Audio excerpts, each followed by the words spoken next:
नमस्कार, मैं हूं संदीप चौधरी। आज सीधा सवाल संडे स्पेशल में बात होगी 2024 के लोकसभा चुनाव की। स्पेशल चुनाव है, देश का सबसे बड़ा चुनाव, और अब यह अपने आखिरी दौर में घुस चुका है। अब स्लॉग ओवर वाली बात नहीं है, आखिरी ओवर है। 486 सीटों पर उम्मीदवारों की किस्मत, राजनीतिक दलों की किस्मत और आने वाली सरकार किसकी होगी, यह सवाल भी ईवीएम में कैद हो चुका है। अब 57 सीटें बाकी हैं। आखिरी चरण, जो 7वां चरण है, उसकी 1 जून और 4 जून को नतीजे आ जाएंगे। दूध का दूध, पानी का पानी हो जाएगा।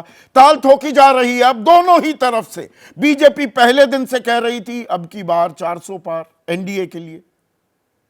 बीच में थोड़े सुर इस ताल को लेकर मध्यम हुए थे, लेकिन अब प्रधानमंत्री फिर से जोर लगाकर कह रहे हैं कि अब की बार 400 पार। प्रधानमंत्री ने कहा है कि संयोग देखिए कि 4 जून को बड़ा मंगल, और 4 जून को बड़े मंगल के दिन फिर एक बार मोदी सरकार।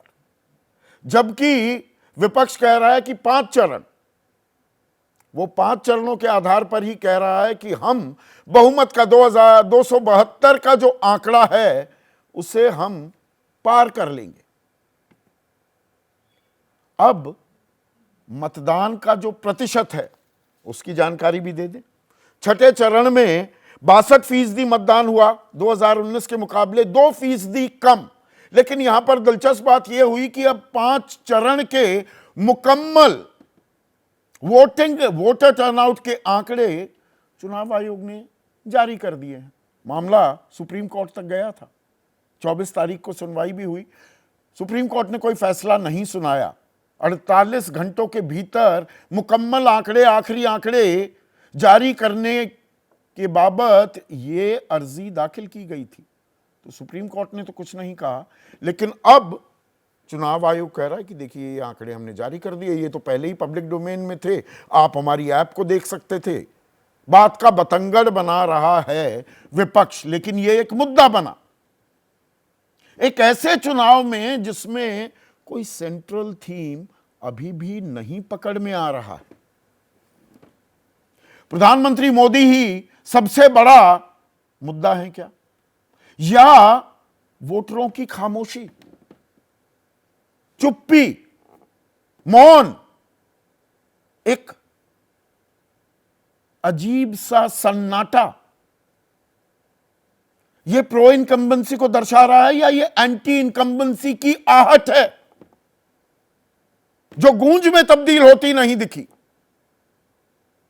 विकल्पहीनता है कि भाई विपक्ष में कौन है, मोदी के सामने कौन, तो जनता है मौन, या मन में नाराजगी है बेरोजगारी, महंगाई जैसे मुद्दों को लेकर, युवाओं में अग्निवीर या आरक्षण का मामला, तो वो चुपचाप बैठे हैं, पत्ते खोलने को तैयार नहीं। मतदाता के विवेक, उसकी परिपक्वता, इसका हम सहज अंदाजा नहीं लगा पाते हैं। मीडिया में हमारी एक मजबूरी होती है, पैराशूट जर्नलिज्म भी करते हैं। 2 दिन कहीं गए, एयरपोर्ट पे ड्राइवर से पूछ लिया, होटल में किसी वेटर से पूछ लिया, या रूम सर्विस वाले से पूछ लिया और भांप लिया जी पूरे सूबे का रुख और रवैया। ऐसा भी हम करते हैं।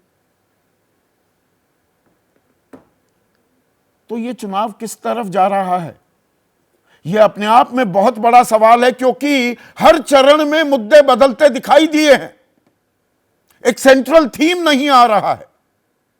और 7वें चरण की अगर हम बात करें तो इस 7वें चरण में उत्तर प्रदेश में अभी 13 सीटें बाकी हैं, पंजाब की 13 ही सीट है, 13 की 13 आखिरी चरण में यहां मतदान होना है। और पंजाब के बारे में खास बात यह है कि देश कहीं चलता है, पंजाब कहीं और भी चलता दिखाई देता है। 2019 में भी ऐसा हुआ, बीजेपी सिर्फ 2 सीटें जीत पाई 13 में से, जबकि बाकी देश में 95% का स्ट्राइक रेट, 100% स्ट्राइक रेट भी बहुत से राज्यों में हासिल करने में कामयाब हुई थी बीजेपी। पश्चिम बंगाल 9 सीटें हैं, 9 की 9 सीटों पर तृणमूल जीती थी, जो आखिरी चरण में मतदान हो रहा है। उड़ीसा 6 है, हिमाचल की चारों की 4 सीट वो भी मतदान के लिए जा रही है। तो सवाल ये, 4 जून को किसकी नैया होगी पार, यह सबसे बड़ा सवाल है। और तल्खी भी बड़ी है इस चुनाव में। हिंदू मुसलमान भी हुआ, आरक्षण भी हुआ। लालू प्रसाद यादव ये भी कहते पाए गए हर मुसलमान को आरक्षण मिलना चाहिए, हम तो उनको दे देंगे। बाद में उन्होंने रफू किया, मरम्मत की, तो बीजेपी ने उसे पकड़ लिया, साथ में पाकिस्तान को भी जोड़ा गया। लेकिन अंदर खाने क्या कोई डर है कि ये 400 पार का नारा कि भाई संविधान बदल देंगे, ग्राउंड पर कहीं उसकी गूंज तो नहीं है। और समीकरण जो है, जो चुनाव हिंदू बनाम मुस्लिम करने की बीजेपी लगातार कोशिश कर रही है, उसके पीछे एक बड़ी वजह क्या यह भी है कि जाति हावी हो गई है चुनाव पर। जाति हमारे समाज की विकसित भारत जो बनाने का अपना सपना है, उसमें सबसे बड़ा रोड़ा जाति है। कड़वी हकीकत है, पर जाति ने सिर फिर से ऊपर की तरफ किया है क्या, और उससे समीकरण कुछ बदल गए हैं क्या? या लाभार्थी जाति और गरीब को एक जाति ज्ञान, 4 जातियां, गरीब, युवा, अन्नदाता, नारी, जो प्रधानमंत्री लगातार खास जातिगत जनगणना के जब आंकड़े जारी हुए उसके बाद जो प्रधानमंत्री ने यह बात कही, वो हावी रहेगी। 5 किलो अनाज दिया जाना 81 करोड़ 35 लाख लोगों को, या बीच चुनाव में मल्लिकार्जुन खड़गे का यह कहना कि हम तो 10 किलो दे देंगे, और ये खटाखट, फटाफट, ठकाठक, टनाटन, इन शब्दों का जो इस्तेमाल होने लगा, 1 लाख रुपए खटाखट खटाखट बैंक में आएंगे, या 4 जून को खटाखट खटाखट विदेश की टिकट कटेगी, या इंडिया गठबंधन खटाखट खटाखट ध्वस्त होता दिखाई देगा।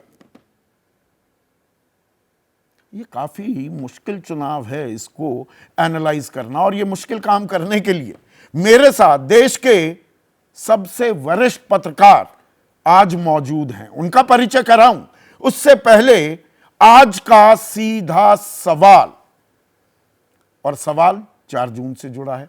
6 दौर का दंगल, किसके नंबर किसका मंगल, वो मंगल का ही दिन है, बड़े मंगल का दिन। लेकिन 6 दौर का मतदान वो क्या कह रहा है, और किस फैक्टर का शोर, कौन मुद्दा ले जाएगा बहुमत की ओर, ऐसा एक मुद्दा कौन सा है, इस पर भी आज हम विमर्श करने वाले हैं।